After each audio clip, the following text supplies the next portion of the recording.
Hi, thanks for joining me on my market report. My name is Mike, and if you're new to my channel or my videos, what we do is we create videos on a daily basis on what's impacting mortgage rates, whether it's something that might be from the headline news or economic data, or maybe there's a change of sentiment in the markets, things that you would think that would be disruptive, but maybe it's not disrupting as you might think. So on the outside, you may not know what's going on. So we're here to kind of explain to you as to what's going on in the market any given day and give you the insight as to so that way you know where the trends are going for mortgage rates, if they're going up or down, or if they're going sideways, and how they're doing on that daily basis. A little bit about myself is I am a loan officer. I do work with the national lender. We're here to answer any questions you guys might have, whether if it's something about mortgage rates themselves, or perhaps you got questions about mortgage programs that might be available out there, or different process, or different information you're just looking for. We're here to help you guys out. If you guys are looking to refinance or purchase, give us a shot. We can certainly run numbers for you and get you guys pre-approved to buy your property and get you guys settled in. Uh, Without further ado, we'll just jump right into it. We'll start off with the economic calendar. I'm going to go to this other calendar here today, primarily because it gives a little bit more information than this one. Because this one only gives like the core CPI on annual, but it doesn't give you the monthly, and then the CPI as a month over month. So let's jump down here. We'll touch on this rollover date here. That does play a factor on the mark when you see it, but we'll show that in a second here. But here's the month over month on the CPI. The previous month, back in November, it rose 0.9%. As we indicated the last couple of videos, when it did that, we had a very negative reaction in the markets, and the bond market really kind of tanked a bit. Forecast for this week came in at 0.7, and it came at 0.8%. Now, if you take the annual percentage, it went from 6.2%, and it came in right at expectation at 6.8%. Now, when you strip out food and energy, we get what they call the core CPI, and this is what we really look at. The volatility of food and energy, I could move around. We don't have any control over that, so we kind of keep a basis, and that's why we kind of look more at the core on that. So on a month-over-month basis, it went from, let's see if we can find it here, from 0.6% and coming in expectations the same, up a 0.5%. So it's year over year went from 4.6 to 4.9%. This is really the number we kind of look at versus the 6.8. The core, the regular CPI, we do want to kind of keep an eye on because eventually those prices, especially energy, can get absorbed into inflation as costs of wholesale and folks are being affected by it. They eventually will raise their prices to the consumer overall. So we do have to kind of keep an eye on those. Those can be very important in there. And lastly, we got the consumer sentiment, and where is that here? Here it is, December's consumer sentiment. So the previous reading came in at 67.4. Forecasters thought it might come in a little bit lower at 67.1. And it came in at 70.4. So pretty decent number there overall. So let's go ahead and take a look at mortgage-backed securities. We had a little volatility going on here.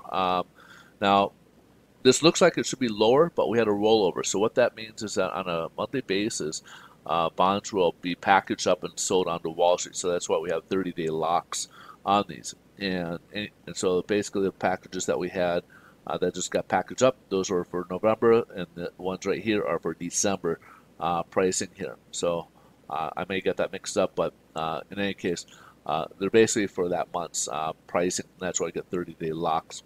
And moving forward, so right now we're actually up about 6 basis points. We were up a much higher. We're actually up another 19 basis points, up about 25 basis points for the day. However, as you can see, it's subsided quite a bit. We did have some price improvements earlier in the day. So if this continues, we could have some changes coming up here, maybe even worse. Hopefully we can get this back, but the markets are kind of shrugging that out because it came in that happy medium in the line where the forecast was at. The concern is that the Fed has their meeting next week. The FOMC will be meeting next week. That they may be increasing their tapering in just to go ahead and raise interest rates that much quicker. Now, again, we'll find out for sure, but they're kind of shrugging this off a little bit today, primarily because we're going to put a little bit more emphasis into next week's FOMC meeting. They should be able to get a look at where the rate hikes or the projections for rate hikes next month are on this next meeting, to take a look, see where they think where the members will be projecting rate hikes and by how much. So this will be kind of interesting to see next week. So be aware for volatility for Tuesday and Wednesday. Wednesdays when they give their announcement. Tuesday will be leading up to it. So be prepared for some volatility coming ahead. But to reiterate this, we basically just do a reset in pricing, but there's no effect to the interest rates on our graph here. It just comes in a little bit lower on here, but again, no bearing on our pricing or our. It's just a reset, basically, is what that means. Now, here's what it looked like today. As you can see, the volatility, we're up a little bit and went way down. Then we start way up, start working way up. Now we've kind of come down. We're kind of working back and forth right in this level here. So you saw a big sharp drop here, just recently here, the last few moments here.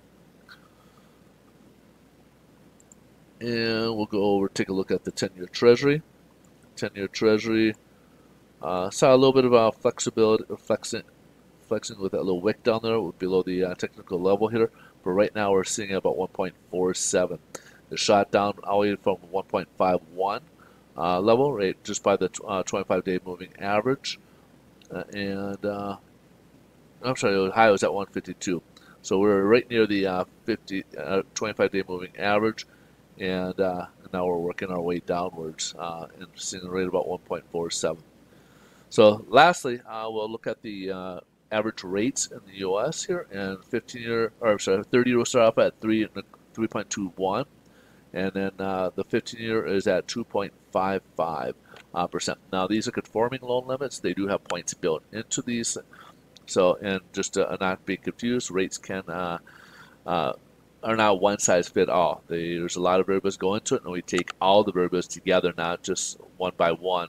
We look at all the variables, and that includes your amount of down payment and or equity in a property. So depending if you're buying or refinancing, your FICO scores, your type of property, if it's a single family versus condo townhouses, or perhaps it may be multi-unit property, different occupancies from a primary residence to second home, or even or perhaps even an investment property. Those are all different rates. And then, of course, loan programs. So FHA could be different than that of a conforming loan limit. It could be different than that of a jumbo or VA, for that matter. So again, one size does not fit all.